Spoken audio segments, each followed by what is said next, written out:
Here's a play action. Holding didn't see it coming. He got blasted by Kalen DeLoach, who has the ball and is heading toward the end zone. Touchdown, Florida State.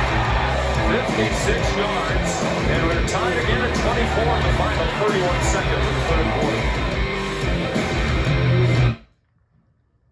That was the play. All right, here is the guy with the sweatshirt, according to Taylor Tannenbaum. That's a cool sweatshirt. I have the hat, actually, that matches that, but the sweatshirt's kind of nice, too. I'm not gonna lie. Kalen, first of all, I appreciate the time. Congratulations on the win. That was some kind of football game. I know you guys had a great test right from the get-go against LSU, but I think everybody was putting a circle the date. The Noles are coming to Death Valley. Crowd was nuts. You guys had to play from behind all day. But, man, somebody had to step up and make a play. I'm sure I have a funny feeling you guys are probably talking about that halftime, third quarter, and so forth. What was it like Saturday? It had to be an incredible experience. Yes, so it was definitely an incredible experience. You know, going into Clemson, sold out crowd, you know, it was a packed stadium. You know, just to go out there and, you know, make a play for my team, you know, it just seems surreal because, you know, I always dreamed of doing something like that. Okay, Kalen, so when you line up where you're at and you're looking across the line of scrimmage and obviously keying in on Cade, what was going through your head as that play unfolded? What were you seeing? Take us inside. From what I was seeing, you know, I seen the distance that I had to run, you know, coming from the ACC logo. You know, when my safety put me in the blitz, from there on, I just said, I got to get there. I got to run as fast as I can. I don't care what I got to do. I just got to run as fast as I can. Then when the hole opened up, you know, I just dug in deeper just so I could get there. You know, I thank my safety for putting me, you know, in the blitz. Okay, and one of my favorite parts of this video is Big 55, Braden Fisk, running the length of the field. And I know he kind of gave you an assist on picking up the fumble. How about your big guy running the distance with you? Shout out Braden Fisk, you know, for giving me the assist on the fumble. You know, that's every day. You know, you see him race Coach Novell every practice. So, you know, just seeing him, you know, continue to run down with me down the field, it meant a lot with me because, you know, having D linemen like that, you know, it makes it seem like they care and, you know, they'll do anything for you. Now, let's be honest. If he picks up that ball, he's going to get to about midfield and trip up now. You got your hands on it. You were going to run that thing all the way back to Tallahassee, man. There's no way they're going to stop you. Oh, yes, sir. If I could, I would. I do want to go back, though, to your team. Because, I mean, it really was an ultimate team effort. I mean, 48-yard field goal, play with poise, you're in overtime. You know, Keon makes an incredible catch. You're playing from behind all day. Explain to everybody the mindset of this football. I mean, physically we know how difficult the game was, but mentally tough was what that game was all about to me. I mean, that was one of those things that, hey, you had to reach deep, deep down when they down 10 zip, down 17, 7 places going nuts. You know, what builds up with this football program to mentally prepare yourself for that particular moment? You know, going into the game, we knew all odds were going to be against us. So, you know, we wanted to continue to stick together through the process. You know, we say all we got, all we need. So throughout that moment, you know, going in with everybody against us, we got to stick together through adversity. You know, adversity going to strike at any moment. So we got to be able to, you know, bounce back from it and, you know, continue to grow. You know, continue to play Seminole football the way we capable of playing. Kalen, you've been here a while. Even, you know, you were there when Mike Norvell arrived on campus. What would you say is the biggest difference with this year's 2023 team versus 2022, which won double-digit games, 10 wins, and 2021, which felt like towards the back end of the season shifted? What's the biggest difference, would you say? We just, during our off season, we continue to build brotherhood, you know, continue to build that team bond. Because at the end of the day, we know we're going to be out there. We're going to need to be able to rely on each other and be able, you know, communicate on things that we need to communicate, be able to talk to each other whenever we need to talk to each other. So I feel like we just continue to build our brotherhood and build that team bonding to where everybody's comfortable. You know, everybody knows their role and everybody's going to give 100%. How about busting the rock in the locker room afterwards? What was that like? Was that great? Oh, yes, so, you know, you see all your guys around you just hyping you up. And everybody, you know, once the hammer go in the air, you just hear silence. And then once they hit the rock, everybody just, whoo, like an explosion. I think it was probably louder than that. What's the coolest response you've gotten whether it be via text or social media, after the play that you made?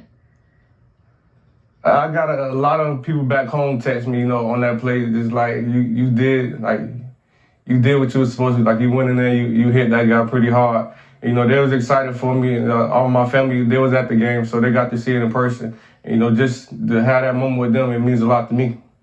Kalen, what did Mike Norvell tell you guys? I mean, after you get back from Tallahassee and you're home, and now you get the open date, right? Everybody's high-fiving you, the great win against Clemson. And now all of a sudden it's like, whew, all right, rearview mirror, right? I mean, so what's Coach tell you now as far as staying grounded and keeping that edge that he talked about after that BC game? What's the conversation been like with the team? As a team, just yesterday, he told us that we need to reload. So as a team, we're going to come in this week reloading. We come ready to work the practice, continue to push the pace in practice, continue to get better each and every day. Just remain humble, because at any moment it can be taken away from you. So you say just go out there, continue to be us, continue to put our best foot forward each and every week and each and every day. How about your quarterback, a guy that you've once again been there with for a long time? You've gotten to see firsthand the journey of Jordan Travis from coming off the bench to starting to being cheered for to being booed, and now where he is in this Heisman conversation and the quote-unquote Tiger King at this point after knocking off LSU and Clemson. What does it do for a team when you have a guy like JT, as tough as he is, shoulder injury, I know he got cut on his hand early in the game, going out there and giving it his all for his team? What does that do for the squad as a whole? You got a guy with that much heart, that much experience, that much knowledge. He does no wrong in my eyes. I feel like he's the perfect example of a team leader. He comes to work every day. You hear him every day. He wants nothing but the best for both sides of the ball. You might hear him in practice sometimes. He comes to the defense just to give us some type of motivation for us to be our best. So to me, JT is the perfect example of a leader. What do you guys do this week? I mean, you don't have a game, which is probably a good thing, just to get off the emotional high, get some bumps and bruises, get everybody healthy for the most part as you roll in October. So what do you do this week? This week, like I said, we just go in and continue to be ourselves. Go in here, continue to work. We know we got things that we need to get better on through this off season. Through the bye week. So we're going to continue to get better through the bye week and, just continue to push each other, just continue to be us. What do you do Saturday? I mean, you put your feet up, you're watching games, or you just kind of get away from the sport a little bit?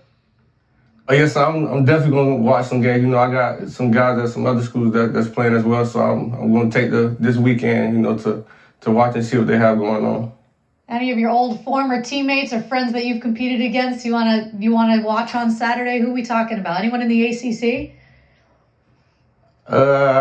I definitely want to watch my guy, Maury Gaynor. He's one of those guys that helped me come in, who recruited me here to get me here. So, just to see those strides where he's taking, I definitely want to have some eyes on him. Yeah, definitely. Hey, what's with the number 4? Between you and Keon Coleman, it was like the 4 show on Saturday, and you guys have been making big plays all season. Yeah, we call each other 4 for 4. Just that combo, we in practice, I'm over there, pushing him, like he might line up on the defensive side. I might be over there, in his end. Then I might come on the field and, he might be in my ear the next play. So we just want what's best for each other. We know that number is special, and we want to continue to make that number special. I know that Jordan's put out that Tiger King T-shirt for $31.24, trying to make some extra coin on the side.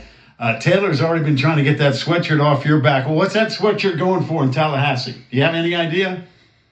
I'm not sure what this sweatshirt going for. We just got this, but I like it. I like the logo and everything about it. The old school logo. I like it. Trying to get back to old school Florida State, too. We see you. Yeah. We see what you're doing. Yes, ma'am.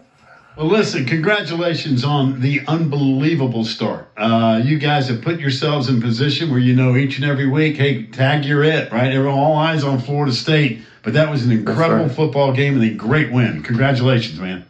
Yes, sir. Thank you. You got it. Thanks, Kalen. Kalen taking care of business. Perfect hit.